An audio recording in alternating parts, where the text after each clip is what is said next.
3 মাসের মধ্যে রিজার্ভের চুরি যাওয়া অর্থ ফেরত পাবে বাংলাদেশ। আশাবাদ ফিলিপিন্সের অ্যান্টি মানি লন্ডারিং কাউন্সিলের।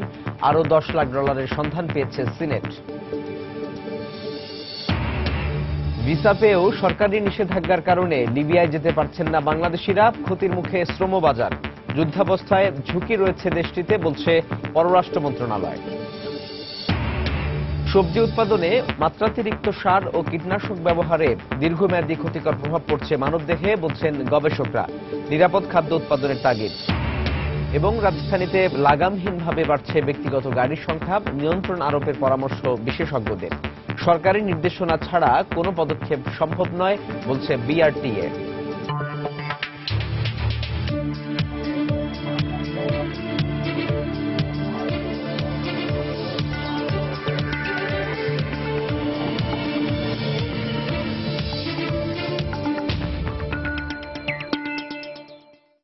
দেখছিলেন প্রধান শিরোনাম। আমন্ত্রণ জানাচ্ছি দেশ ও দেশের বাইরের অর্থ বাণিজ্যের নানা খবর নিয়ে আমাদের নিয়মিত আয়োজন এই সময়ের বাণিজ্যে। আপনাদের সঙ্গে আছি আমি সাজিদ রাজু। দর্শক, অর্থ বাণিজ্যের অন্যান্য খবরের সঙ্গে আজ আমরা কথা বলবো নিরাপদ খাদ্য উৎপাদন ব্যবস্থা নিয়ে। এ নিয়ে কথা বলতে আমাদের স্টুডিওতে আজ একজন অতিথি উপস্থিত হয়েছেন। তিনি বাংলাদেশ পরিবেশ আন্দোলন বাপার যুগ্ম সাধারণ সম্পাদক মোহাম্মদ জাহিদুর রহমান। জনাব জাহিদুর রহমান, আপনাকে আমাদের স্টুডিওতে স্বাগত জানাচ্ছি। আপনার সঙ্গে আমরা আলোচনায় ফিরবো, তার আগে অন্যান্য যে খবর আমাদের হাতে আছে সেগুলো দর্শকদের দেখিয়ে তারপরে আপনার কাছে ফিরছি।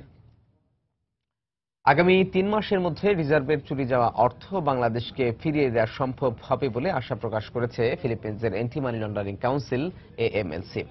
গতকাল ফিলিপিন্স সিনেটের ব্লু রিবন কমিটির শুনানিতে এই আশা প্রকাশ করেন এএমএলসির মহাপরিচালক জুলিয়া অ্যাবাট। এ সময় তিনি বলেন, এই অর্থ বাজেয়াপ্ত করে দ্রুতই বাংলাদেশকে ফিরিয়ে দেওয়া সম্ভব হবে। তবে এর জন্য অবশ্যই বাংলাদেশকে ফিলিপিন্সের আদালতে মামলা করতে হবে। বাংলাদেশ ব্যাংকের রিজার্ভ চুরির ঘটনায় চীনা ব্যবসায়ী কিম সহ আরো অনেক ক্যাসিনো অপারেটরের বিরুদ্ধে তদন্ত শুরু করেছে এএমএলসি। এদিকে আরো 4,80,00,000 পেসোর খোঁজ পাওয়া গেছে বলে জানিয়েছেন ফিলিপিন্সের সিনেট কমিটির প্রধান তৃতীয় তেওফিস্তো গুইঙ্গোনা, যা ফিলিপিন্স অ্যামিউজমেন্ট অ্যান্ড গেমিং কর্পোরেশনের কাছে রয়েছে। ফিলিপিন্সের কংগ্রেসে বাজেট আইন চালুর পরই এই অর্থ বাংলাদেশকে ফেরত দেওয়া সম্ভব হবে বলেও আশা প্রকাশ করেন তেওফিস্তো। এখনো পর্যন্ত রিজার্ভের চুরি হওয়া অর্থের মধ্যে প্রায় $1 কোটি এএমএলসির কাছে ফেরত দিয়েছেন ব্যবসায়ী কিম অং। এদিকে রিজার্ভ চুরি যাওয়া $8,10,00,000 মধ্যে ফিলরেমের মাধ্যমেই $6,20,00,000 পেসোতে রূপান্তর করে কিম অং এর ক্যাসিনোতে নিয়ে যাওয়া হয় বলে জানিয়েছেন প্রতিষ্ঠানটির প্রেসিডেন্ট সালুদ বাতিস্তা। অন্যদিকে ক্যাসিনো এজেন্ট ওয়েংক্যাং ও এর কাছে আরো $1,80,00,000 দিয়েছেন বলেও সিনেট ব্লু রিবন কমিটির 6ষ্ঠ দফা শুনানিতে জানান তিনি। এদিকে ফিলরেম ভুয়া কাগজপত্র তৈরি করে বাংলাদেশ ব্যাংকের রিজার্ভের চুরি হওয়া অর্থের মধ্যে $1,70,00,000 ছাড় দেখিয়েছে বলে জানিয়েছেন সিনেট তেওফিস্তো গুইঙ্গোনা। আর ফিলরেমের মেসেঞ্জার প্রথমবারের মতো শুনানিতে উপস্থিত থেকে জানান, চুরি হওয়া অর্থের মধ্যে $5,00,000 এবং 9 কোটি পেসোর সেলোয়ার ক্যাসিনোর পৌঁছে দেন তিনি। এদিকে তৃতীয় দফায় আরো প্রায় $44,00,000 ফেরত দিয়েছেন ফিলিপিন্সের ব্যবসায়ী কিম অং। ফিলিপিন্সে বাংলাদেশের রাষ্ট্রদূত জন গোমেজ সময় সংবাদকে টেলিফোনে জানান, চুরি যাওয়া অর্থ ফিরে পেতে ফিলিপিন্সের ডিপার্টমেন্ট অব জাস্টিস বাংলাদেশকে সহায়তা করছে। প্রথমবারের মতো ফিলিপিন্সের ব্লু রিবন কমিটির সিনেট শুনানিতে উপস্থিত থেকে গোমর ফাঁস করলেন ফিলরেমের মেসেঞ্জার মার্ক পালমেরাস। স্বীকার করলেন ফিলরেম থেকে অর্থ ক্যাসিনোয় নিয়ে যাওয়ার কথা। মঙ্গলবার শুনানিতে সিনেটর তেওফিস্তো গুইঙ্গোনার প্রশ্নের জবাবে মার্ক বলেন, 3টি ব্যাগে 9 কোটি পেসো এবং $5,00,000 মাকাতি শহরে ফিলরেমের কার্যালয় থেকে গাড়িতে করে সোলার ক্যাসিনোতে পৌঁছে দেন তিনি যখন অর্থ নিয়ে সোলার ক্যাসিনোর ভিআইপি রুমে যান, তখন সেখানে সালুদ বাতিস্তা এবং ওয়েকাং জু উপস্থিত ছিলেন। এদিকে $1,70,00,000 ছাড় দেখানোর জন্য ফিলরেম সিনেট শুনানিতে যে রসিদগুলো দেখিয়েছে সেগুলো ভুয়া দাবি করে গুইঙ্গোনা বলেছেন, মাত্র একদিনের মধ্যে এসব কাগজ তৈরি করা হয়েছে, যেখানে ওয়েকাং জুর স্বাক্ষর থাকলেও এর সঙ্গে জুর পাসপোর্টের স্বাক্ষরের কোনো মিল নেই। এদিকে রিজার্ভ চুরির আরো প্রায় $44,00,000 ফেরত দিয়েছেন চীনা ব্যবসায়ী কিম অং। এ নিয়ে এখন পর্যন্ত প্রায় $1 কোটি ফেরত দিয়েছেন অং। প্রতিশ্রুতি অনুযায়ী তার আরো প্রায় $54,00,000 ফেরত দেওয়ার কথা রয়েছে। এ বিষয়ে ফিলিপিন্সে বাংলাদেশের রাষ্ট্রদূত জন গোমেজ সময় সংবাদকে টেলিফোনে জানান, আইনি প্রক্রিয়ার মাধ্যমে রিজার্ভের চুরি যাওয়া অর্থ ফেরত পাওয়ার ব্যাপারে আশাবাদী তিনি। ফিলিপিন্সের ডিপার্টমেন্ট অব জাস্টিস ডিওজে এ ব্যাপারে বাংলাদেশকে পুরোপুরি সহায়তা করছে বলেও জানান তিনি। ঈশিতা ব্রহ্ম, সময় সংবাদ। বাংলাদেশ ব্যাংকের রিজার্ভের অর্থ চুরির বিষয়ে সব তথ্য প্রমাণ বাংলাদেশ ব্যাংকের কাছে রয়েছে বলে জানিয়েছেন কেন্দ্রীয় ব্যাংকের মুখপাত্র শুভঙ্কর সাহা। অর্থ ফেরত পেতে প্রয়োজনে মামলা করা হবে বলেও জানান তিনি। আমাদের যে মিউচুয়াল লিগ্যাল অ্যাসিস্ট্যান্সের যে একটা সুযোগ আছে, সেই সুযোগের মাধ্যমেও আসলে এই অর্থ আদায়ের ব্যাপারে কার্যকরী ব্যবস্থা গ্রহণ করা যায় কিনা ফিলিপাইনের যে ডিপার্টমেন্ট অফ জাস্টিস আছে তাদের সাথে কিন্তু আমাদের টিমের আলোচনাও হয়েছে। এটা তো স্বাভাবিক আইনি প্রক্রিয়া, তথ্য প্রমাণ তো আমরা হাজির করতে পারবোই। মামলা করবেন স্যার?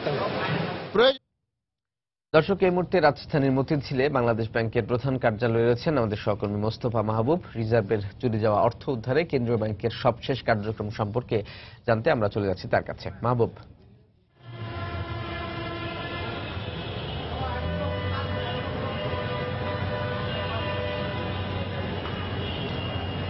রাজু, আসলে প্রতিদিনই কিন্তু এখন বাংলাদেশ ব্যাংকের যে রিজার্ভ চুরির যে ঘটনা, সেই রিজার্ভ চুরির ঘটনায় কিন্তু নতুন নতুন তথ্য কিন্তু আমরা পাচ্ছি।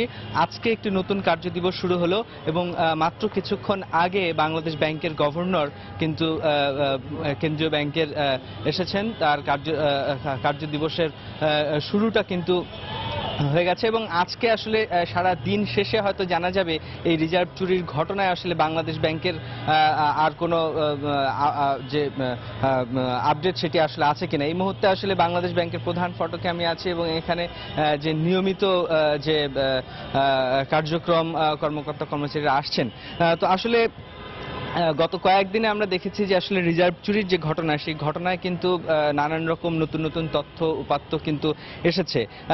এবং আরেকটু জানিয়ে রাখতে চাই, আসলে এই রিজার্ভ চুরির যে ঘটনাটি ঘটেছে, সেই ঘটনা উদ্ধারের জন্য কিন্তু আসলে বেশ কয়েকটি তদন্ত কমিটিও কিন্তু কাজ করছে।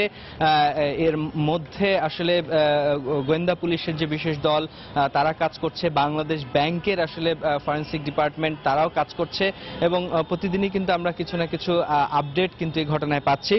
সর্বশেষ যে তথ্যটি আসলে আপনাদেরকে জানিয়ে রাখতে চাই দর্শক, সেটি আগামীকাল কিন্তু আসলে সচিবালয়ে ব্যাংক এবং আর্থিক প্রতিষ্ঠানের যে সচিব, তাকে প্রধান করে যে কমিটি গঠন করা হয়েছে, সেই কমিটির কিন্তু আসলে একটি বৈঠক হওয়ার কথা আগামীকাল বৃহস্পতিবার সকাল 11টায় সচিবালয়ে এই বৈঠকটি হওয়ার কথা এবং সেখানে হয়তো আসলে এই 2.5 মাস আগে যে রিজার্ভ ব্যাংক থেকে ফেডারেল রিজার্ভ ব্যাংক থেকে বাংলাদেশ ব্যাংকের যে অর্থ চুরির ঘটনা, সেই ঘটনার সম্পর্কে আসলে অবহিত করা হবে। এছাড়াও আসলে প্রতিদিনই কিছু তথ্য উপাত্ত আমরা পাচ্ছি এবং বাংলাদেশ ব্যাংকের মুখপাত্র কিন্তু আমাদেরকে প্রতিদিনই নতুন নতুন তথ্য, যেগুলো আসলে সর্বশেষ তথ্য, এগুলো জানাচ্ছেন। তো আজকেও হয়তো কর্মদিবসের শেষে এবং দিনের শেষে হয়তো নতুন তথ্য আমরা জানতে পারবো এবং আমরা জানালে তা আপনাদেরকে জানাবো। সহকর্মী মোস্তফা মাহবুব বাংলাদেশ ব্যাংক থেকে বলছিলেন। চলে যাচ্ছে পরের খবরে। সবজি উৎপাদনে অতিমাত্রায় রাসায়নিক সার এবং কীটনাশক ব্যবহারে মানুষের শরীরে দীর্ঘমেয়াদী ক্ষতিকর প্রভাব পড়ছে। গবেষকরা বলছেন, শুধু উৎপাদন বাড়ানো নয়, নজর দিতে হবে নিরাপদ খাদ্য উৎপাদনে। জাহাঙ্গীর হোসেনের ক্যামেরায় বিস্তারিত জানাচ্ছেন কাজল আব্দুল্লাহ।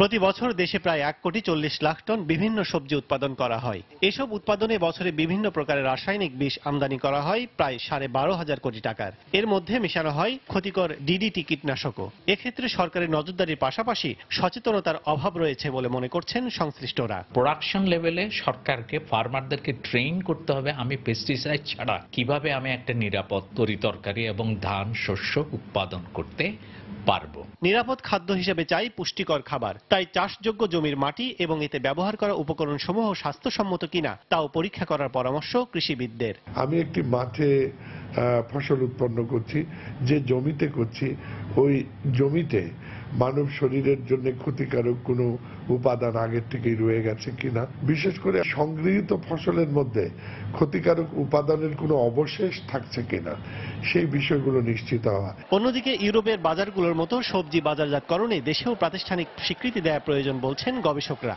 এক্ষেত্রে সামর্থ্যের অভাব থাকলেও সরকারের উদ্যোগ রয়েছে বলে জানায় কৃষি বিভাগ। আমাদের এখানে অর্গানিক ফুড তৈরি হলেও সেটা কিন্তু সার্টিফিকেশন সিস্টেম নেই। গভর্নমেন্ট এজেন্সি করে সেই সার্টিফিকেশন সিস্টেমটা করতে হবে। আমাদের সামর্থ্যের দিক থেকে যেসব ঘাটতি রয়েছে, যেমন পরীক্ষাগার, দক্ষ জনবল, এগুলোর ক্ষেত্রে সরকার ইতোমধ্যেই মনোযোগ দিয়েছে। পরিবেশ ও নিরাপদ খাদ্য নিয়ে বিশ্বজুড়েই আতঙ্ক বিরাজ করছে। তারপরও ক্রমবর্ধমান জনগোষ্ঠীর চাহিদা পূরণে যথাযথ মান যাচাই বাছাই না করেই বিভিন্ন ফসল উৎপাদন করেই যাচ্ছে কৃষকরা। তবে সুস্থ জীবনের জন্য সর্বত্র নিরাপদ খাদ্য উৎপাদনে যাওয়ার পরামর্শ বিশেষজ্ঞদের। কাজল আব্দুল্লাহ, সময় সংবাদ, ঢাকা। দর্শকের রিপোর্টটি আমরা দেখলাম। এবার এই বিষয়ে বিস্তারিত আমরা আজকে জানবো আমাদের আজকের অতিথির কাছ থেকে, বাংলাদেশ পরিবেশ আন্দোলন বাপার যুগ্ম সাধারণ সম্পাদক মোহাম্মদ জাহিদুর রহমান। জনাব জাহিদুর রহমান, খাদ্য তো বেঁচে থাকার জন্যই খাবার, তারপরেও এই খাবারের ক্ষেত্রেই নিরাপদ শব্দটি ব্যবহার করতে হচ্ছে এখন কোন প্রেক্ষাপটে? আসলে নিরাপদ খাদ্য বলতেও কি বোঝায়? আপনাকে ধন্যবাদ। আসলে খাদ্য বলতেই নিরাপদ, অনিরাপদ বলে কোনো খাদ্য নাই। জি, খাদ্য অবশ্যই সে এমন হতে হবে যেটা আমাদের শরীরে কোনো ক্ষতি করবে না, অথচ আমরা সেখান থেকে এনার্জি পাবো, সেখান থেকে পুষ্টি পাবো, এটাই হলো খাদ্য। তো অনিরাপদ যখনই খাদ্যের সঙ্গে যুক্ত হচ্ছে, মানে বলা হচ্ছে যে যা খাবার যোগ্য সেটাই খাদ্য, কিন্তু যখন সেটি নিরাপদ নয় তখন কি সেটাকে আমরা অবশ্যই সেটাকে খাদ্য আমরা বলবো না, সেটাকে আমরা খাদ্য বলা যাবে না। কারণ যেটা শরীরের জন্য অত্যন্ত ক্ষতিকর সেটা কখনই খাদ্য হতে পারে না। কিন্তু আমরা তাই খাচ্ছি, প্রতিনিয়ত খাচ্ছি এবং সেটা নিয়ে অনেক আলোচনা হচ্ছে। আসলে মাটি ধ্বংসের বিনিময়ে অতিরিক্ত ফসল পাওয়ার যে ব্যর্থ প্রচেষ্টা, এটা বন্ধ করতে হবে। আমরা বেশি পরিমাণ খাদ্য উৎপাদনের আশায় মাটিতে বিভিন্ন রকমের পেস্টিসাইড, বিভিন্ন রাসায়নিক সার অতিরিক্ত মাত্রায় আমরা ব্যবহার করছি, যে হয়তো বেশি ফসল পাবো, কিন্তু সে আশায় গুড়ে বালি। হয়তো বা একবার হইতে পারে, কিন্তু সেকেন্ড টাইম থার্ড টাইমে আর সেইভাবে আর উৎপাদন হয় না। মাঝখান থেকে খাদ্য মানে জমির মাটিটা এটা অনুর্বর হয়ে যায় এবং মাটিটা নষ্ট হয়ে যায়। আচ্ছা, এই যে অতিরিক্ত মাত্রায় যে রাসায়নিক সার এবং কীটনাশকের ব্যবহারের কথা আপনারা বলছেন, বাংলাদেশে কোন প্রেক্ষাপটে এটি শুরু হলো এবং তখন কেন এই বিষয়গুলো বিবেচনা করা হয়নি? এখন তো নতুন করে সারা বিশ্বেই শুরু হয়েছে এই ধরনের কথাবার্তা। এক সময় একটা কথা এসেছিল, বোকার ফসল পোকায় খায়। ঠিক সেই সময় পেস্টিসাইডের মানে ব্যবহারের প্রকোপটা খুব বেশি ছিল এবং এই কীটনাশক ব্যবহার করে, পেস্টিসাইড ব্যবহার করে ফসলের পোকা নষ্ট করে ফসলের বৃদ্ধি চিন্তা ভাবনা করা হয়েছিল এক সময়। সেই সময় থেকেই এই পেস্টিসাইডের ব্যবহার চলে আসছে, কিন্তু এটা অত্যন্ত ক্ষতিকারক। এটা জমির যে মাটি নষ্ট করে এবং এই পেস্টিসাইডের যে রেসিডিউ, এই রেসিডিউটা মানুষের শরীরে চলে আসতেছে, এটা সাংঘাতিকভাবে ক্ষতিকারক মানুষের শরীরের জন্য।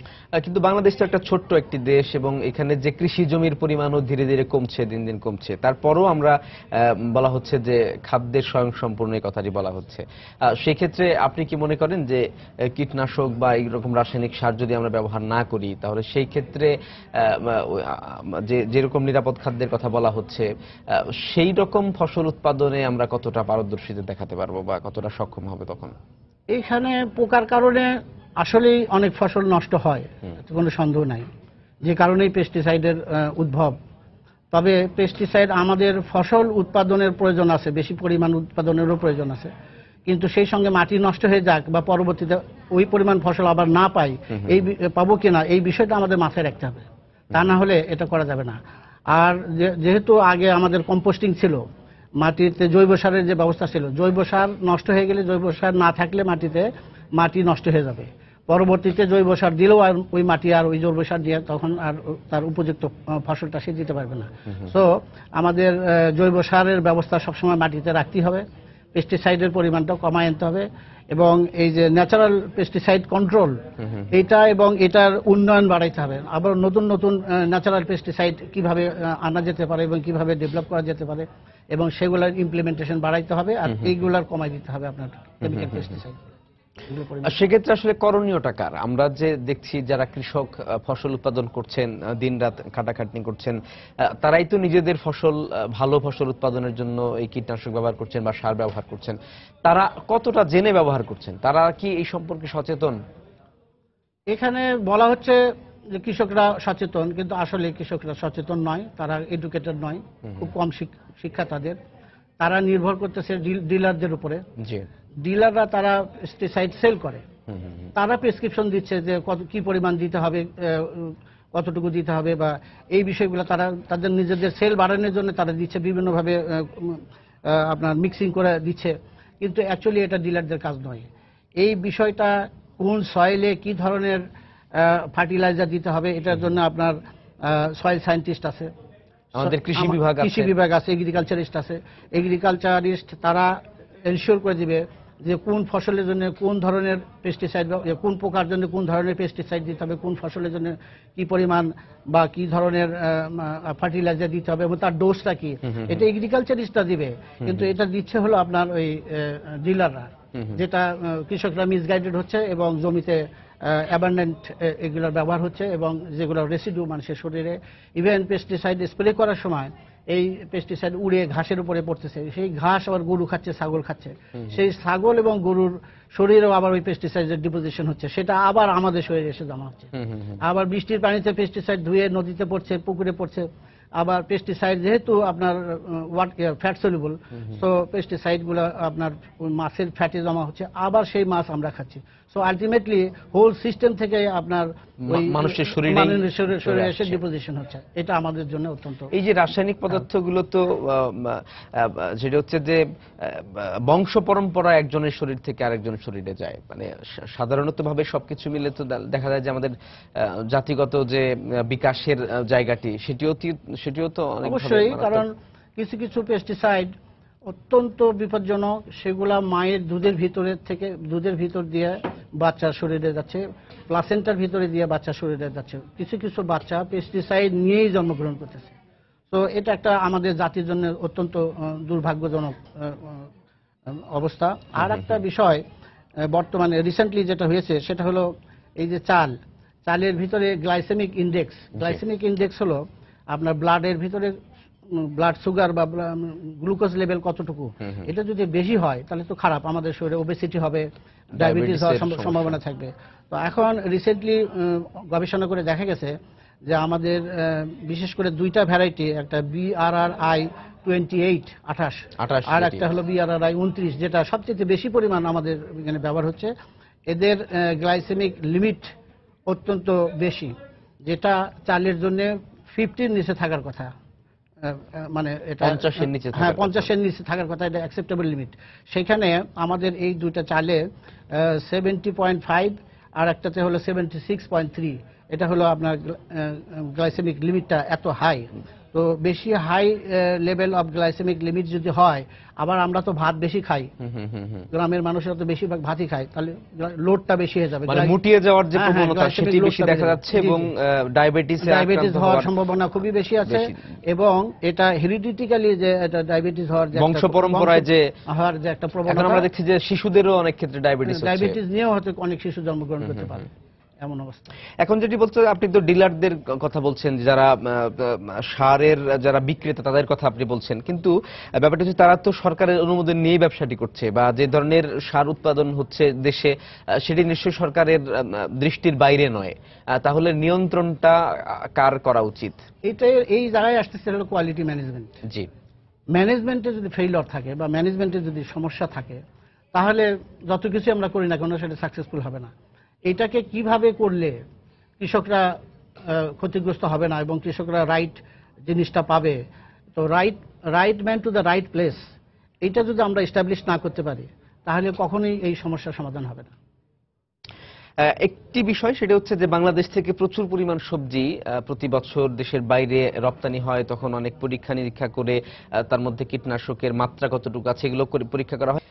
আবার অন্য দিক দিয়ে হচ্ছে যে প্রায় 12,000 কোটি টাকার মতো রাসায়নিক সারও কিন্তু এবং কীটনাশকও কিন্তু আমদানি হয়, কিন্তু এই সার বা কীটনাশকগুলো ব্যবহার করে যে সবজি উৎপাদন করা হচ্ছে সেটি রপ্তানিযোগ্য যে সবজি সেগুলো কিন্তু পরীক্ষা নিরীক্ষা করেই তাদের দেশে রপ্তানি করা হচ্ছে, কিন্তু বাংলাদেশে বাজারজাতকরণের ক্ষেত্রে কিন্তু সেই পরীক্ষা নিরীক্ষাগুলো করা হচ্ছে না।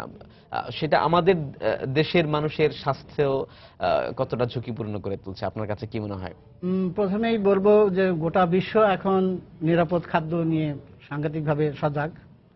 এখন কোনো দেশ অনিরাপদ খাদ্য আমদানি করবে না। সেখানে WTOর মাধ্যমে আপনার TBT, technical barrier two trade, SPS, এই সমস্ত ব্যবস্থা আছে, কোয়ারেন্টাইনের ব্যবস্থা আছে, সেখানে তারা ঢুকতে পারবে না যদি সেখানে আনসেফ থাকে। জি।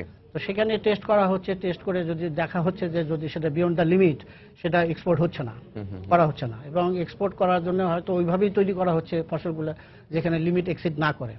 এখন ওই যে ম্যাক্সিমাম MRL যেটা, হ্যাঁ, ম্যাক্সিমাম রেসিডিউ লেভেল, এটা কোডেক্স অ্যালিমেন্টারিয়াস কমিশন, এটা ইন্টারন্যাশনাল, এরা ঠিক করে দেয় যে এটা মানুষের শরীরে কোনোভাবে ওরা বিয়ন্ড দ্য লিমিট এক্সিড করলে ওরা সেটা খাবে না, সেই সবজি তারা নিবে না। অতএব তারা এই ব্যাপারে খুবই সজাগ, আমাদের এক্সপোর্ট যারা করছেন তারাও এই ব্যাপারে সজাগ। তবে আমাদের দেশের মানুষের যেহেতু নিজেদের ব্যাপারে আমাদের অতখানি সজাগ নেই আমরা, যার কারণে এখানে কোনো ব্যবস্থা তেমন না হচ্ছে না। তবে যেটা করা যেতে পারে সেটা হলো যে পেস্টিসাইডকে কন্ট্রোল করতে হবে, মানুষের মধ্যে অ্যাওয়ারনেসটা ক্রিয়েট করতে হবে, কৃষকদের মধ্যে অ্যাওয়ারনেসটা ক্রিয়েট করতে হবে, সার্ভিলেন্স বাড়াইতে হবে, হ্যাঁ, এবং মাঝে মাঝে টেস্ট নিয়ে, স্যাম্পল নিয়ে টেস্ট করতে হবে। টেস্ট করে সেই কোন এলাকায় পেস্টিসাইডের বেশি প্রবণতা দেখা যাচ্ছে, তাহলে সেই এলাকায় অ্যাওয়ারনেসগুলো বাড়াইতে হবে, কন্ট্রোল আনতে হবে। সোজা কথা, কন্ট্রোল না আনলে পরে এই জিনিসটা থেকে আমরাও মুক্তি পাবো না। এই কাজটা কে করবে? মানে এটা আসলে সরকারের এটা আসলে সরকারেরই দায়িত্ব, কিন্তু সরকার, আমি মনে করি এই সমস্ত ব্যাপার সরকারের একা পক্ষে সম্ভব নয়। এখানে বিভিন্ন সিভিল সোসাইটি আছে, সাধারণ মানুষ আছে, তাদেরকে সঙ্গে নিয়েই এই বিষয়গুলোকে নিয়ে আগানো আমার মনে হয় খুব সহজ হবে আর কি। আমরা বলছি যে এই সবজি বাজারজাতকরণের প্রাতিষ্ঠানিক স্বীকৃতির ব্যাপারটা যেটা নিয়ে বলছিলাম, সেটি কতটা সম্ভব আমাদের দেশের প্রেক্ষাপটে? কি সেটি সম্ভব? অবশ্যই সম্ভব, সম্ভব নয় কেন, এটা অবশ্যই সম্ভব। এটা যদি রিকগনিশন থাকে, জি, যদি চাষিরা বোঝে যে হ্যাঁ আমার সবজিটা আমি রিকগনিশন সার্টিফিকেট আমি একটা পাবো, এবং সেই সার্টিফিকেট পাওয়ার কারণে তার যে কন্ট্রিবিউশন সেখানে, যে সে জৈব সার ব্যবহার করেছে বা অন্যান্য করেছে, হয়তো বা তার ফসলের দাম একটু বাড়তে পারে, একটু বেশি হইতে পারে, তো তার রিকগনিশনের সার্টিফিকেট যদি সে পায় তাহলে সে ভালো দাম পাবে, সে ভালো বিক্রি ক্রেতাও আসবে, তার জিনিসটা কিনবে। আর যাদের সার্টিফিকেট নাই বা যারা নিচ্ছে না, তারা ডেফিনেটলি জোর গলায় বলতে পারবে না যে আমার এখানে পেস্টিসাইড কম আছে বা নাই, বলতে পারবে না। সো এই সিস্টেমটা ডেভেলপ করা আমার মনে হয় কৃষকদের জন্যও যেমন ভালো, এবং আমাদের যারা ভোক্তা আমরা তাদের জন্য, তাদের শরীর। আমরা যেসব বাজারে দেখি যে অর্গানিক বিভিন্ন ফলমূল বা সবজির কথা বলা হচ্ছে, সেগুলো কিন্তু কেনার ব্যাপারে গ্রাহকদেরও একটা বাড়তি আগ্রহ আমরা দেখি। তো সেই ক্ষেত্রে গ্রাহকদের, আমরা যারা ভোক্তা, যারা বাজার থেকে কিনে নিচ্ছি, তাদের দায়িত্ব আসলে কতটুকু এই নিরাপদ খাদ্য নিশ্চিত করার জন্য? ভোক্তা তো আইন আছে, ভোক্তার যে অধিকার সেটা ভোক্তারা অবশ্যই চাইবে। বিশাল একটা ভোক্তার গ্রুপ আছে যারা বলছেন যে পয়সা সমস্যা নয়, টাকা পয়সা সমস্যা নয়, আমরা নিরাপদ খাদ্য চাই। ইভেন একটা গরিব মানুষ তারাও বলছে যে পয়সা যদি বেশি দিতে হয় তবুও আমরা দেব, তবুও আমরা ওই অনিরাপদ খাদ্য আমরা খেতে চাই না, আমাদের বাচ্চাদেরকে আমরা খাওয়াইতে চাই না। তো এখন এখানে একটা বিশাল একটা ক্লাস আছে যারা এটা চাচ্ছেন, কিন্তু এখন পর্যন্ত কেউ এই ব্যাপারে এগিয়ে আসেন নাই, বা এই ব্যাপারে তেমন কোনো ইনিশিয়েটিভ নেওয়া হয় নাই। কিছু কিছু লোক চেষ্টা করছেন অর্গানিক বলে সেল করার, কিন্তু তাদের কোনো রিকগনিশন নাই, তারা বলতে পারছেন না, এবং মানুষও আস্থা নিতে পারছেন না যে আদৌ সেটা ঠিক না। তো এই বিষয়গুলো যখন মানুষের সামনে তুলে ধরা যাবে, আস্থা নিয়ে আসা যাবে, তখন এই মানুষগুলো, আমরা তখন লাভবান হব, এবং ভোক্তারা তখন আরো বেশি ইন্টারেস্টেড হবে টু পারচেজ দিস থিংস।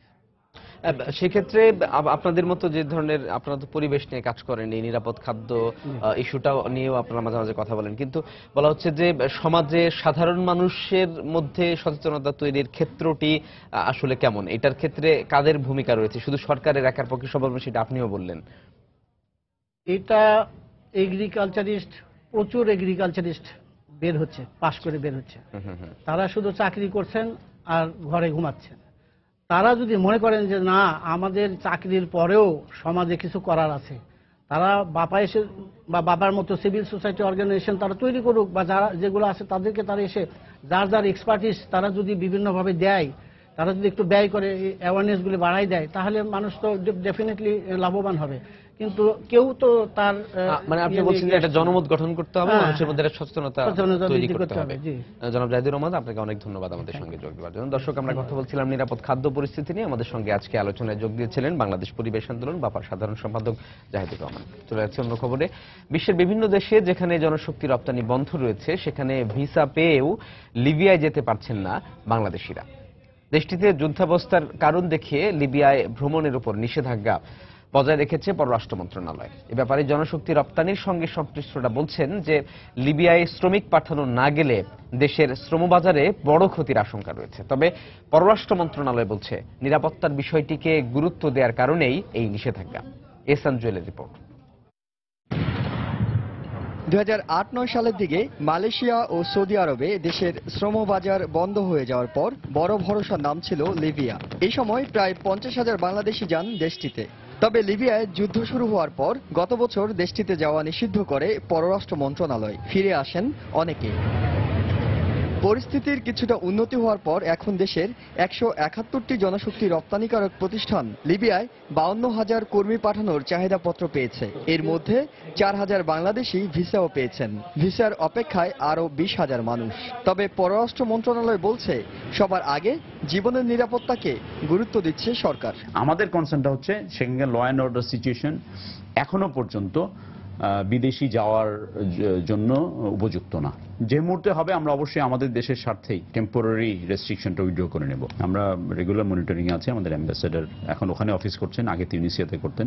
এদিকে জনশক্তি রপ্তানিকারকদের দাবি এখনই বাংলাদেশ থেকে কর্মী পাঠানো শুরু করা না গেলে দীর্ঘমেয়াদে এ খাতে আরো হুমকির মুখে পড়বে বাংলাদেশ। এমনকি ভিসা পাওয়া কর্মীদের বিমা করে হলেও লিবিয়ায় পাঠানোর পক্ষে তারা।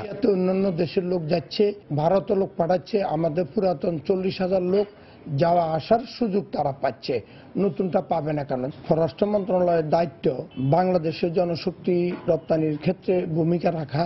সেই ক্ষেত্রে ওনারা ভূমিকা রাখছে না বলেই আমরা মনে করি।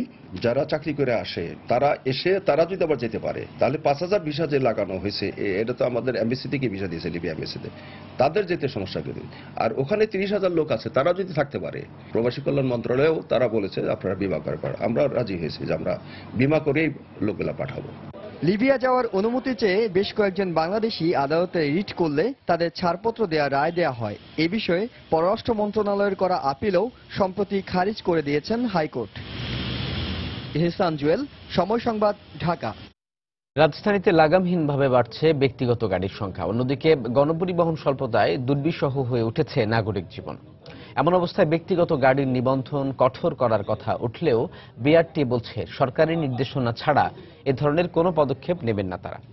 তবে পরিস্থিতি সামলাতে এ বিষয়ে দ্রুত আইন প্রণয়নের সঙ্গে সঙ্গে ব্যক্তিগত গাড়ির চলাচলেও নিয়ন্ত্রণ আরোপের পরামর্শ বিশেষজ্ঞদের। তাফসির বাবুর রিপোর্ট। অফিসের শুরুতে কিংবা শেষে রাজধানীতে বাসে ওঠার এই যুদ্ধটা যেন নিত্যদিনের। রাস্তায় শত শত যাত্রী নিদারুণ বিরক্তি নিয়ে অপেক্ষায়, কিন্তু গণপরিবহনের খুব একটা দেখা নেই। এর বদলে রাস্তার প্রায় পুরোটা জুড়েই ব্যক্তিগত গাড়ির দাপট। বিআরটি এর হিসেব অনুযায়ী এখন সব ধরনের নিবন্ধিত যানবাহনের সংখ্যা 9,49,000। তবে এর মধ্যে ব্যক্তিগত গাড়ি রয়েছে 2,23,000। তবে গত এক বছরে বেসরকারি বাস যেখানে নিবন্ধিত হয়েছে 2,221টি, সেখানে ব্যক্তিগত গাড়ি নিবন্ধিত হয়েছে প্রায় 18,500। অর্থাৎ গত এক বছরে গণপরিবহনের তুলনায় ব্যক্তিগত গাড়ির সংখ্যা বেড়েছে 9 গুণ। অর্থাৎ ঢাকার যে সংকীর্ণ রাস্তা তার প্রায় সিংহভাগই থাকে ব্যক্তিগত গাড়ির দখলে। পরিস্থিতি সামলাতে ব্যক্তিগত গাড়ির নিবন্ধন কঠোর করার পরামর্শ আসলেও বিআরটিএ বলছে সরকারি নির্দেশনা না পেলে তারা এ ধরনের কোনো পদক্ষেপ নিতে পারেন না। প্রাইভেট গাড়ির রেজিস্ট্রেশনের নিয়ন্ত্রণের ব্যাপারে বিভিন্ন জায়গায় আলোচিত হচ্ছে। যদি সরকার কর্তৃক এরকম কোনো সিদ্ধান্ত গ্রহণ করে আমরা সেটা কার্যকর করব, কিন্তু এখনো এ ধরনের নিয়ন্ত্রণের কোনো আদেশ জারি হয়নি। তবে বিশেষজ্ঞরা বলছেন শুধু ব্যক্তিগত গাড়ির নিবন্ধন নয়, বরং গাড়ির ব্যবহার কমানোরও উদ্যোগ নিতে হবে সরকারকে। কারের ব্যবহারটা যদি কমাতে হয় তাহলে পার্কিং এরটা ফ্যাসিলিটি কম দিতে হয়। সরকারকে একদিকে ব্যক্তিগত গাড়ির সংখ্যা কমাতে হবে, পাশাপাশি যা গাড়ি থাকবে তার ব্যবহার খরচটা নিয়ন্ত্রণের মাধ্যমে কিন্তু কমাতে হবে। এটার জন্য অনেক দেশে ফুয়েল খরচটা বাড়িয়ে দেয়। তবে বিকল্প হিসেবে গণপরিবহন ব্যবস্থা শক্তিশালী না করলে ব্যক্তিগত গাড়ি কমানোর পরিকল্পনা বাস্তবায়ন কঠিন হবে বলেও জানান তিনি। বিকল্প হিসাবে সুন্দর যদি গণপরিবহন থাকে তাহলে ডেফিনেটলি দেখা যাবে গণপরিবহনটাই মানুষ পছন্দ করবে। এক্ষেত্রে বিআরটি ও মেট্রো রেলের মতো প্রকল্পগুলো দ্রুত এগিয়ে নেওয়ার পরামর্শ তার। সরকারকে অনেক কিছু করণীয় আছে। তাফসির বাবু, সময় সংবাদ, ঢাকা।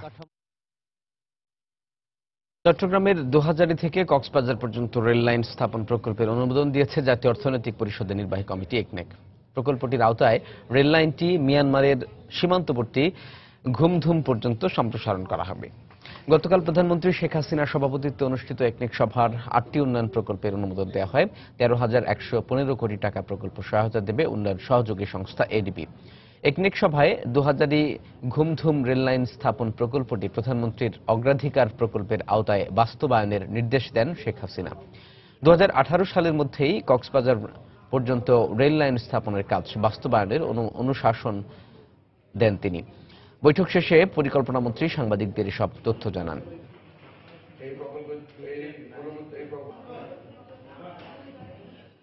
চায়না থেকে মায়ানমার হয়ে থাইল্যান্ড পর্যন্ত একটা ট্রেন লাইন নির্মিত হচ্ছে। এখন আমাদেরকেও সেই সংযোগের সাথে সংযুক্ত থাকতে হবে এবং সেই কারণেই আমাদেরকে এখন ডুয়েল গ্যারেজ ট্রেন করতে হচ্ছে। মাননীয় প্রধানমন্ত্রী এখানে কিছু অনুশাসন দিয়েছেন। আজকে থেকে এটি ফাস্ট ট্র্যাক প্রজেক্ট। তিনি দেখতে চান 2000 থেকে রামু থেকে কক্সবাজার পর্যন্ত এই রাস্তাটি 3 বছরের মধ্যে শেষ করতে হবে। কোন প্রকল্পের 66% কাজ বাস্তবায়ন হলেই তা শতভাগ বাস্তবায়ন হয়েছে বলে সরকারি হিসেবে দেখানো হয়।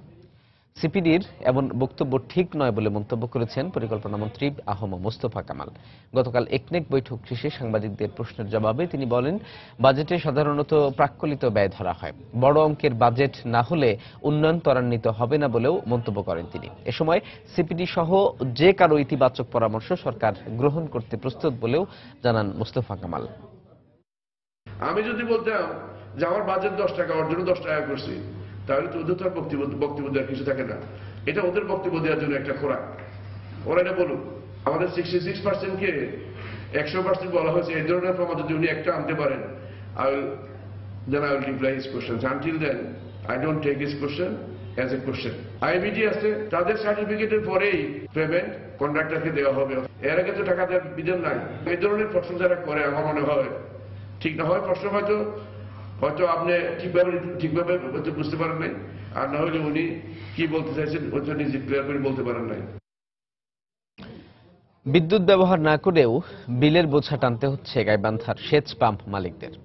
বিদ্যুৎ কর্তৃপক্ষের কাছে সেচ পাম্প বন্ধের আবেদন করার পরও হাজার হাজার টাকা বিল করা হয়েছে। এতে বিপাকে পড়েছেন সেচ পাম্প মালিকরা। এ ব্যাপারে ঊর্ধ্বতন কর্তৃপক্ষের কাছে বারবার আবেদন করলেও আশ্বাস ছাড়া কোনো প্রতিকারই মেলেনি। ওবায়দুল ইসলামের তোলা ছবি নিয়ে হেদায়েতুল ইসলাম বাবুর প্রতিবেদন। গত বছর দফায় দফায় বন্যার ফলে গাইবান্ধায় ব্যাপকভাবে ক্ষতিগ্রস্ত হয় আমনের আবাদ। বৃষ্টির পানিতে আমন চারা রোপণ করলেও বন্যার কারণে ফসল ঘরে তুলতে না পেরে লোকসানের মুখে পড়েন আমন চাষিরা। কৃষকদের অভিযোগ, আমনের আবাদ বৃষ্টি নির্ভর হওয়ায় কৃষকদের ডিজেল বা বিদ্যুৎ চালিত কোনো সেচ মেশিন ব্যবহারের প্রয়োজন পড়েনি। কিন্তু সেচ যন্ত্র ব্যবহার না করলেও গাইবান্ধা বিদ্যুৎ বিভাগের তৎকালীন নির্বাহী প্রকৌশলী জুলকারনাইন শফি সেচ পাম্পের নামে বিদ্যুৎ বিল করায় ক্ষোভ প্রকাশ করেন কৃষকরা। আমরা তারপরও কেন আমনের বিল আসলো? আমাদের প্রশ্ন একটাই। এখন আমনের বিল বাড়া দেওয়ার জন্য আমরা চেষ্টা করছিলাম, ওরা ঘুষ চায়। 30,000 টাকা ব্যাংকে দিতে হবে আর 20,000 টাকা আমাকে দিতে হবে। একজনের সাথে কথা হয়েছে, তোমার বিল সম্পূর্ণ জিরো হয়ে আসে। একজন একটা সই করলো, আমি বললাম কিভাবে হলো, বলে আমি 5,000 টাকা দিয়েছি, আমারটা হয়ে গেছে, আর আমারটা দিলাম না, আমারটা হলো না। সম্প্রতি কয়েকশো সেচ পাম্প মালিক গাইবান্ধা বিদ্যুৎ উন্নয়ন বোর্ডের সামনে ভুয়া বিদ্যুৎ বিলের প্রতিবাদে বিক্ষোভ করেন। এক দরখাস্ত না 3 বার দিছি, এই একই অবস্থা। পিডিবির দরখাস্ত এখানে কিন্তু আছে। কিন্তু এই দরখাস্ত অবস্থা রংপুরে যাবে, দরখাস্ত আসবে, এইরকম দিনের পর দিন ঘুরতেছি, আমাদের বিলেই আছে ওই অবস্থায়। কৃষি বিভাগের এই কর্মকর্তা বললেন, গেল আমনের আবাদে সেচের প্রয়োজন হয়নি, এমন বক্তব্য মানতে নারাজ সম্প্রতি বদলি হওয়া বিদ্যুতের নির্বাহী প্রকৌশলী। যারা আমার লাস্ট সিজনে অস্থায়ী বিচ্ছিন্ন করেছে তাদের কারো বিল আসেনি, এবং যারা অস্থায়ী বিচ্ছিন্ন রাখেনি তাদের কিছু বিল আসছে, এবং স্বাভাবিকভাবে ধরে নেওয়া হয়েছে যে তারা কোনো না কোনো কিছু চাষ করছে। কৃষকের সাথে বিদ্যুৎ বিভাগে এরকম কোনো চুক্তি থাকে যে তাকে এই মৌসুমের জন্য এত টাকা পেমেন্ট করতে হবে, তাহলে সেক্ষেত্রে কৃষক হয়তো কিছুটা ক্ষতিগ্রস্ত হতে পারে। গাইবান্ধা কৃষি বিভাগের দেয়া তথ্য মতে গত বন্যায় 44,496 হেক্টর জমির ফসল নষ্ট হয়ে যায়। আমন মৌসুমে প্রায় 2,000 সেচ পাম্পের নামে বিদ্যুৎ বিল করে গাইবান্ধা বিদ্যুৎ বিভাগ। হেদায়েতুল ইসলাম বাবু, সময় সংবাদ, গাইবান্ধা। শিশুশ্রম নিরসনে অন্যতম বাধা মন্ত্রণালয়গুলোর মধ্যে সমন্বয়হীনতা। গতকাল রাজধানীর মহাখালীতে ব্র্যাকেন সেন্টারে ঝুঁকিপূর্ণ শিশুশ্রম নিরসন বিষয়ক এক আলোচনা সভায় অংশ নিয়ে একথা বলেন শ্রম প্রতিমন্ত্রী মুজিবুল হক চুন্নু। আলোচনা সভায় শিশুশ্রম নিরসনে সবচেয়ে বড় ভূমিকা রাখতে পারে জনসচেতনতা, এমনটা উল্লেখ করে প্রতিমন্ত্রী আরও বলেন, আইন প্রণয়ন করাই সমাধান নয়, এর বাস্তবায়নে সকলকে একসঙ্গে কাজ করতে হবে। আলোচনায় অংশ নিয়ে বেসরকারি বিভিন্ন প্রতিষ্ঠানের প্রতিনিধিরা বলেন, টেকসই উন্নয়ন লক্ষ্যমাত্রা অনুযায়ী 2025 সালের মধ্যে ঝুঁকিপূর্ণ শিশুশ্রম নিরসনে স্থানীয় সরকারকে আরও আন্তরিকভাবে কাজ করতে হবে। এক্ষেত্রে সবচেয়ে বেশি নজর দিতে শিক্ষার প্রসারে। এছাড়া অর্থনৈতিক অগ্রগতির সঙ্গে শিশুশ্রম আরও বাড়বে বলে এমন আশঙ্কার কথাও জানান বক্তারা। অ্যাওয়ারনেসটা হলো সবচেয়ে বেশি প্রয়োজন। অ্যাওয়ারনেস আর আইন করে আইন বাস্তবায়ন করে এটা কঠিন।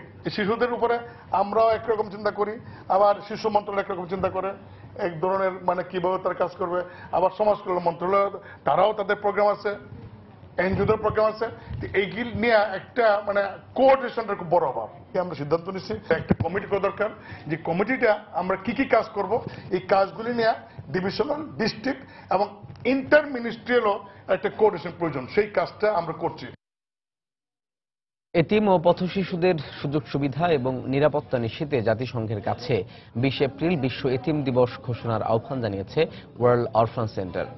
গতকাল ঢাকা রিপোর্টার্স ইউনিটিতে আয়োজিত এক সংবাদ সম্মেলনে এই আহ্বান জানায় প্রতিষ্ঠানটি। সংবাদ সম্মেলনে বলা হয়, সোমালিয়া, ইরাক, সিরিয়া সহ যুদ্ধ বিধ্বস্ত বিভিন্ন দেশে লাখ লাখ এতিম শিশু ক্ষুধার যন্ত্রণায় মারা যাচ্ছে।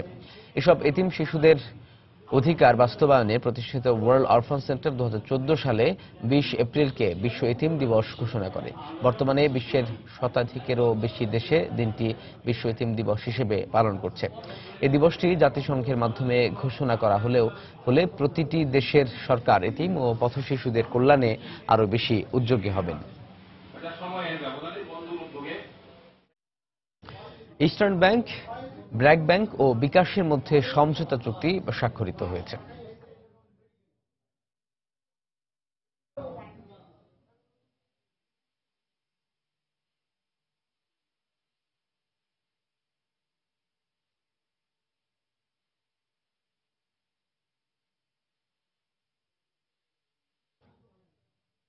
রাজধানীর গুলশানের একটি হোটেলে এই চুক্তি স্বাক্ষরিত হয়। ইবিএলের পক্ষে ব্যাংকের ব্যবস্থাপনা পরিচালক ও প্রধান নির্বাহী আল রেজা ইফতেখার, ব্র্যাক ব্যাংকের পক্ষে ব্যবস্থাপনা পরিচালক ও প্রধান নির্বাহী সেলিম আরিফ হোসেন এবং বিকাশের পক্ষে প্রধান নির্বাহী কামাল কাদির এই সমঝোতা চুক্তি স্বাক্ষর করেন। এই চুক্তির ফলে ইবিএল কর্পোরেট গ্রাহকরা বিকাশের বিভিন্ন সেবা গ্রহণ করতে পারবেন। দর্শক, এবার জানিয়ে দেব ঢাকা স্টক এক্সচেঞ্জ ডিএসসি এর লেনদেন পরিস্থিতির খবরাখবর। আমরা চলে যাচ্ছে ডিএসসির যে অফিসিয়াল ওয়েবসাইট dscbd.org-তে। দর্শক, আমরা দেখতে পাচ্ছি যে গতকালের যে ঢাকা স্টক এক্সচেঞ্জ ডিএসসির যে লেনদেন পরিস্থিতির সেটির সাথে আজকে কিন্তু ডিএসসির যে প্রতিটি সূচকের লেনদেনের অবস্থা একদমই বিপরীত। অর্থাৎ আজকে কিন্তু ডিএসসির যে তিনটি সূচক সেটি নিম্নমুখী রয়েছে। ডিএসসির যে প্রধান সূচক এক, সেটি এখন দেখতে পাচ্ছে যে 10 পয়েন্ট কমে 4346 পয়েন্টে অবস্থান করছে। ডিএসসির সরিয়া ইন্ডেক্স এস সেটি 1 পয়েন্ট কমে 1054 পয়েন্টে অবস্থান করছে এবং ডিএসসি যে 30 ইন্ডেক্স সেটিও নিম্নমুখী, অর্থাৎ এটি এখন 1661 পয়েন্টে অবস্থান করছে। ডিএসসির যে এখন পর্যন্ত সেটি ঢাকা স্টক এক্সচেঞ্জ ডিএসসিতে 105 কোটি টাকার লেনদেন হয়েছে। লেনদেন হওয়া কোম্পানিগুলোর মধ্যে 77টি কোম্পানির শেয়ার এবং মিউচুয়াল ফান্ডের দাম আমরা দেখতে পাচ্ছি যে বেড়েছে, 147টি কোম্পানির শেয়ার এবং মিউচুয়াল ফান্ডের দাম কমেছে এবং অপরিবর্তিত রয়েছে 55টি কোম্পানির শেয়ার এবং মিউচুয়াল ফান্ডের দাম। যদি শীর্ষ 10-20-এর যে কোম্পানিগুলো আছে সেটি যদি আপনাদের জানাই তাহলে এসিআই রয়েছে একদমই শুরুতে 598 টাকায় লেনদেন হচ্ছে এসিআই এর প্রতিটি শেয়ার এবং মিউচুয়াল ফান্ডের দাম। সবচেয়ে বেশি দামে লেনদেন হচ্ছিল 600 টাকা পর্যন্ত প্রতিটি শেয়ার এবং মিউচুয়াল ফান্ডের দর আমরা উঠেছিল দেখতে পাচ্ছি। 590 টাকা ছিল সর্বনিম্ন লেনদেন মূল্য এবং গতকালের সর্বশেষ লেনদেন মূল্য ছিল 590 টাকা। এমজিএলবিডি এটি রয়েছে 2 নম্বর স্থানে শীর্ষ 20-এর 100 টাকা 20 পয়সা দর নিয়ে লেনদেন চালু রেখেছে এই কোম্পানিটি, যেটা হচ্ছে যে 101 টাকা 40 পয়সা সর্বোচ্চ দর এবং 99 টাকা সর্বনিম্ন দর। গতকালের সর্বশেষ লেনদেন মূল্য ছিল 99 টাকা 20 পয়সা এই কোম্পানিটির। United power generation and distribution company limited এটি 3 নম্বর স্থানে অবস্থান করছে 157 টাকা 90 পয়সা দর নিয়ে, 159 টাকা 80 পয়সা সর্বোচ্চ দর এবং 157 টাকা 90 পয়সা সর্বনিম্ন দর। গতকালের সর্বশেষ লেনদেন মূল্য ছিল 156 টাকা 70 পয়সা। 4 নম্বর স্থানে যে কোম্পানিটি অবস্থান করছে 14 টাকা 80 পয়সা দর নিয়ে, সেটি dragon sweater and spinning limited. এই কোম্পানিটি শীর্ষ 20-এর 4 নম্বর স্থানে আজকে অবস্থান করছে। Dragon sweater and spinning limited এটি সর্বোচ্চ লেনদেন মূল্য দেখতে পাচ্ছি 15 টাকা 50 পয়সা, সর্বনিম্ন 14 টাকা 80 পয়সা এবং গতকালের সর্বশেষ লেনদেন ছিল 14 টাকা 30 পয়সা। 5 নম্বর স্থানে আছে এসিআই ফর্মুলেশনস লিমিটেড, এটি 194 টাকা 20 পয়সা দর নিয়ে লেনদেন করছে। আর মোটামুটি এই ছিল ঢাকা স্টক এক্সচেঞ্জ ডিএসসির সর্বশেষ লেনদেনের খবরাখবর। দর্শক, আমরা এবার জানিয়ে দিচ্ছি এ সময় বাণিজ্যের শিরোনামগুলো। 3 মাসের মধ্যে রিজার্ভের চুরি যাওয়া অর্থ ফেরত পাবে বাংলাদেশ, আশাবাদ ফিলিপিন্সের অ্যান্টি মানি লন্ডারিং কাউন্সিলের। আরও $10 লাখ সন্ধান পেয়েছে সিনেট। ভিসা পেয়েও সরকারি নিষেধাজ্ঞার কারণে লিবিয়ায় যেতে পারছেন না বাংলাদেশিরা। ক্ষতির মুখে শ্রমবাজার, যুদ্ধাবস্থায় ঝুঁকি রয়েছে দেশটিতে, বলছে পররাষ্ট্র মন্ত্রণালয়। সবজি উৎপাদনে মাত্রাতিরিক্ত সার ও কীটনাশক ব্যবহারের দীর্ঘমেয়াদী ক্ষতিকর প্রভাব পড়ছে মানবদেহে, বলছেন গবেষকরা। নিরাপদ খাদ্য উৎপাদনের তাগিদ। এবং রাজধানীতে লাগামহীনভাবে বাড়ছে ব্যক্তিগত গাড়ির সংখ্যা, নিয়ন্ত্রণ আরোপের পরামর্শ বিশেষজ্ঞদের। সরকারি নির্দেশনা ছাড়া কোনো পদক্ষেপ সম্ভব নয়, বলছে বিআরটিএ। দর্শক, এই ছিল সময়ের বাণিজ্যে। যে কোনো খবর পেতে ভিজিট করুন সময়নিউজ.টিভি, সঙ্গে থাকুন সময়ের।